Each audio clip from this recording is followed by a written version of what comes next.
సచివాలయాలు ఇవన్నీ ఇచ్చిన సచివాలయంలోనే జరుగుతాయని ప్రతి ఒక్క విషయము ఒక రైతుకు కానీ ఒక పింఛని ద్వారా కానీ వాలంటీర్ ద్వారా అన్నీ జరుపుతున్నామని చెప్పినారు.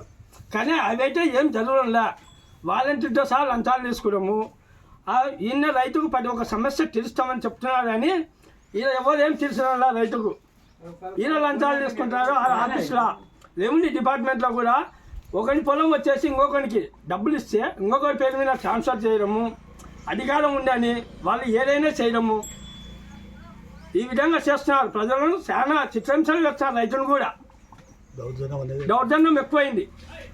ఆఫీసర్లను అడిగితే ఏముందో తీసుకురాబో అని అంటారు. అదొకటి. రిజిస్టర్కు వాల్యుయేషన్ లేదంట, అగ్రిమెంట్కు వాల్యుయేషన్ ఉందంట ఈ ప్రభుత్వంలో. రిజిస్ట్రేషన్ పొలం ఒకరికి అమ్మి రిజిస్ట్రేషన్ చేసిస్తే దానికి వాల్యుయేషన్ లేదంట, ఒక అగ్రిమెంట్కి వాల్యుయేషన్ ఉందంట. ఆఫీసర్లు చెప్తున్నారు. వైఎస్ఆర్ నాయకులే. మళ్ళీ ఇంకొకటి, మద్యపానం అనేది పూర్తిగా నిషేధిస్తా అని చెప్పినాడు. ఓటు అడిగితే నిషేధించినాకనే వచ్చి ఓటు అడుగుతున్నాడు. మళ్ళీ ఇప్పుడు ఏ విధంగా ఆయనకు ముఖం ఉందా? ఆ మద్యపానం నుంచి కొన్ని వేల జనము, కొన్ని లక్షల జనం చనిపోయారు. అమ్మఒడి ఇచ్చా నేను పిడి, అమ్మఒడి ఇచ్చా నేను పిడి పెట్టా.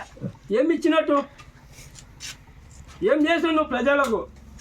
జగన్మోహన్ రెడ్డి అధికారులు మీరే దౌర్జన్యంగా రౌడీ ప్రభుత్వంలో రౌడీ పాలన మీరే చేస్తున్నారు. మిమ్మల్ని చూసి ఇంకొక నాయకులు, కర్మ నాయకులు చేస్తున్నారు. మీ పాలన మీ నాయకులే, వైసీపీ నాయకులే చేసేది. చంద్రబాబు నాయుడు పాలనలో ఒక ఆఫీసర్ వచ్చేసి ఒక విఆర్ఓ, ఆర్ఐ, ఎంఆర్ఓ కాంచి కూడా ఒక 500 తీసుకోవాలన్న చంద్రబాబు నాయుడు పాలనలో భయపడినాడు. ఇప్పుడు వైసీపీ పాలనలో ఏం జరుగుతుంది? నాకు 50,000 రామిరెడ్డి పొలం తీసుకొచ్చి రాజప్రతాప్ రెడ్డికి చేసిస్తా, 1 ఎకరా 2 ఎకరాలు అని. అటువంటి ప్రభుత్వము, నీచపు ప్రభుత్వం ఇది. ఆ విధంగా చేస్తున్నారు ఆఫీసర్లు కూడా. ఏ విధంగా చేస్తున్నారు అంటే డబ్బులు తీసుకొని పరిపాలన చేస్తున్నారు. అసలు ఆఫీసర్లు కూడా రెవెన్యూ డిపార్ట్మెంట్లో మరీ నీచంగా తయారైనారు. మరి నీచంగా ఈ మటుకు ప్రభుత్వంలో ప్రభుత్వంలో కూడా చంద్రబాబు నాయుడు కూడా 14 ఏళ్ళు ఏళ్ళినాడు అని ₹1 తీసుకున్న వాళ్ళు కాదు, భయపడి సస్తుంది ఆఫీసర్లు. ఏ డిపార్ట్మెంట్ అయినా ఇప్పుడు నువ్వేం ఇస్తావు, ఏమి ఇస్తావు?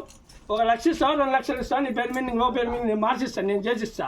మళ్ళీ అదొకటి, పాస్బుక్లో వచ్చేసి ఆయన ఆస్తి ఇచ్చినట్టు వాళ్ళ నాయన ఫోటో, ఆయన ఫోటో. ఏ విధంగా ఎవరినైనా ఆస్తి ఇస్తున్నారు? మా జనాల కానీ మా నాయన లాస్తి మా ఉంటే నువ్వేంటికి పెట్టుకుంటావు? నీ ఫోటోలు ఏంటికి అంటే రాష్ట్రాన్ని అమ్మిరంగా నీకు ఉన్నావు నువ్వేమన్నా? ఇప్పటికే కొన్ని లిక్కర్ బ్యాన్ల కానీ ప్రతి ఒక్కరు కొన్ని తాకట్టు పెట్టినావు. కలెక్టర్ ఆఫీసులు కూడా తాకట్టు పెట్టినారు. సచివాలయాలు ఏంటికి? ఏం పని చేసినాయి సచివాలయాల్లో? లక్షలు లంచాలు తీసుకుంటారు ఆఫీసర్లు కూడా. చేసినారని ఒక్కసారి శాంతి చేయమని అడిగినాడు. ఒక్కసారి ఇచ్చినందుకు జనాన్ని అమ్మినాడు. రేపు ఈసారి దేశాన్ని అమ్మనికి చూస్తున్నారు. ఆల్రెడీ సగం తాకట్టు పెట్టేసినారు. తల్లి గర్భంలో బిడ్డకు కూడా అప్పుండి, మనం అప్పు లేదని మనం అనుకుంటున్నాం. తల్లి గర్భంలో నెలసరి ముట్టు రాకున్నప్పుడు కూడా అప్పు ఉండి తల్లి గర్భం ఆ విధంగా అప్పుల పాలన చేసినారు. ఆంధ్రప్రదేశ్ ప్రజలను అప్పుల పాలన చేసేది. ఈసారి వస్తే ఎవరు కూడా ఉండరు. దేశాన్ని నమ్ముకొని మాట బిచ్చాండేవని కర్ణాటక అక్కడ పోయి అక్క తినాలి, అక్క తినాలి. వాస్తవం అది.